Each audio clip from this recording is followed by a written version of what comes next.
It's another day and another big lie from the vast right-wing conspiracy. Now this time, it's called a so-called social welfare group known as OPSEC. It has a new video out today featuring former intelligence officers who accuse the president of leaking national security secrets and taking too much credit for the killing of Osama bin Laden. But voters should not be fooled because we have seen this tactic before. Back in 2004, when Republicans lied about John Kerry's service in Vietnam. And the goal then was the same as it is now. Attack your opponent's strongest asset, in this case, the killing of Osama bin Laden. And then repeat that lie over and over and over again. Shows me that Republicans are panic-stricken because they know that they are losing the election and are desperate to try to change the subject. Joining me now, Dana Milbank of the Washington Post, live from the nation's capital. And from Philadelphia, we're joined by MSNBC political analyst and former Pennsylvania Governor Ed Rendell. Thanks, gentlemen, for joining us. Hi, Karen. Our pleasure. So, Dana, I want to start with sort of dispensing the idea that this group, this OPSEC group, is, as they would say, nonpartisan, and that they're a social welfare group. I mean, that just does not stand up to any kind of scrutiny, right?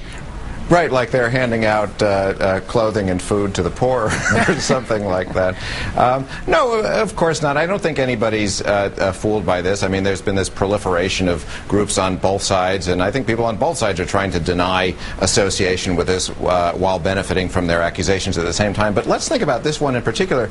Every time these guys air this video or put money into ads stating this, they're reminding everybody that, oh yeah, it was President Obama who killed Osama bin Laden. Like, let's have that said over and over and over again. And whether he took too much credit for it, you know, I think that's a charge that the Obama campaign is willing to live with. And actually, Governor, I want to play to that point. I want to play something from Admiral William McRaven. He oversaw the bin Laden raid, and this is what he had to say about the president. Let's take a listen.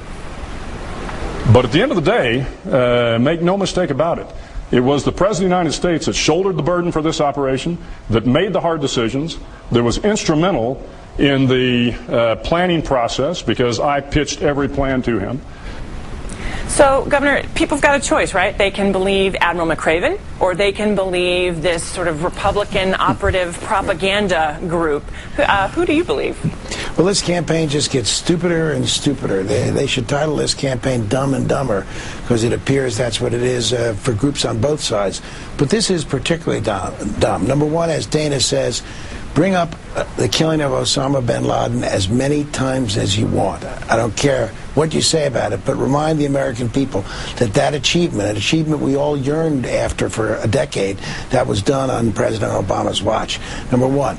Number two, all you have to do to refute all of this is just look at the camera and say, folks, if the raid to kill Osama bin Laden had failed and 5 or 6 Navy SEALs got killed, who would have gotten the blame for it?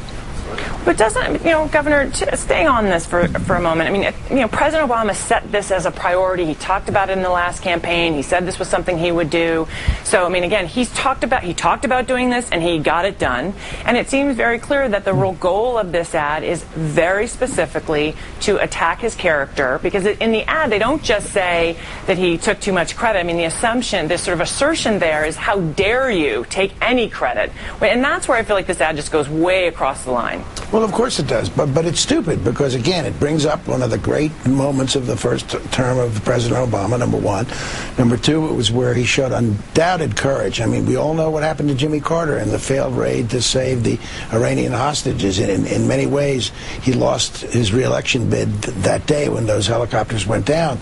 So it took a lot of courage to do. President Obama proved again that he's not a wuss. He's willing to take risks, not just for his own benefit, but for the benefit of the American people. And he's willing to risk his own political capital to do so. And I think that's been a common theme. Auto bailout. Everyone hated it at the time, but he believed it was right for the country. Very risky for him to support it. Financial bailout, health care, his own people said go slow, but he understood that if he was going to get health care for 31 million people, he had to move and move now. So he's been courageous and decisive as a president, and you want to play the game on that battlefield, we'll win every single time.